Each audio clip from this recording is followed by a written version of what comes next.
ಶ್ರೀಗುರುಭ್ಯೋ ನಮಃ.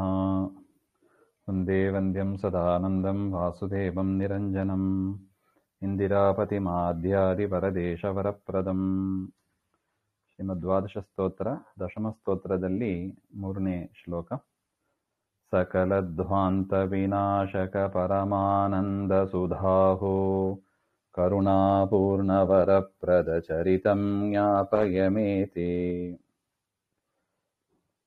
ಸಕಲಧ್ವಾಂತ ವಿನಾಶಕ ವಿಶ್ವಭೃತ್ಯ ಬರೀತಾರೆ ಸಕಲ ಇತಿ.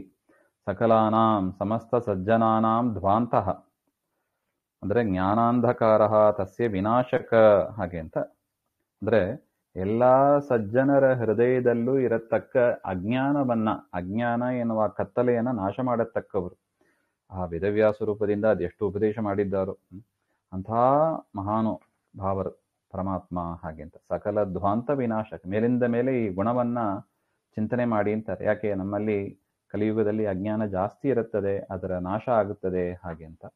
ಮತ್ತು ಪರಮಾನಂದ ಸುಧಾಹೋ, ಪರಮಾನಂದ ಸುಧಾ ಯಸ್ಯ, ಯಾರಿಗೆ ಸುಧಾ ಅಂದ್ರೆ ಅಮೃತ ಅಂದ್ರೆ ಪರಮಾನಂದವೇ ಅಮೃತ, ಪರಮಾನಂದ ರೂಪವಾದ ಅಮೃತ ಉಳ್ಳವ ಪರಮಾತ್ಮ ಹಾಗೆ ಅಂತ ಅರ್ಥ.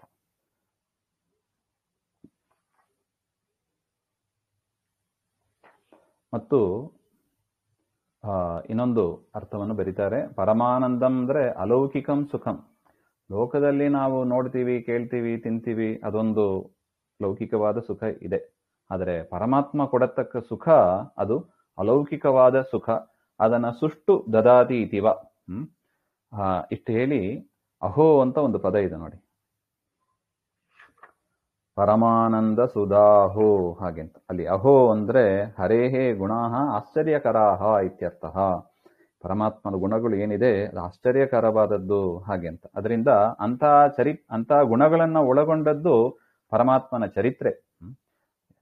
ಅದರಿಂದ ಅಂಥ ಚರಿತ್ರೆಯನ್ನ ಕರುಣಾಪೂರ್ಣನಾದ ಪರಮಾತ್ಮ ವರಪ್ರದ, ಎಲ್ಲರಿಗೂ ವರವನ್ನು ಕೊಡತಕ್ಕ ಸ್ವಾಮಿ ನೀನು ನಿಮ್ಮ ಚರಿತ್ರೆ, ನಿಮ್ಮ ವ್ಯಾಪಾರಗಳನ್ನ ನಮಗೆ ತಿಳಿಸಿಕೊಡು, ಉಪದೇಶ ಮಾಡು ಹಾಗೆ ಅಂತ ಅರ್ಥ. ಸಕಲಧ್ವಾಂತ ವಿನಾಶಕ ಪರಮಾನಂದ ಸುಧಾಹೋ ಕರುಣಾಪೂರ್ಣವರಪ್ರದ ಚರಿತಂ ಜ್ಞಾಪಯಮೇತಿ. ಶ್ರೀಮಧ್ವಾಂತರ್ಗತ ಶ್ರೀಕೃಷ್ಣ ಆತ್ಮನಸ್ತು. ಶ್ರೀ ಹರೇ ನಮಃ.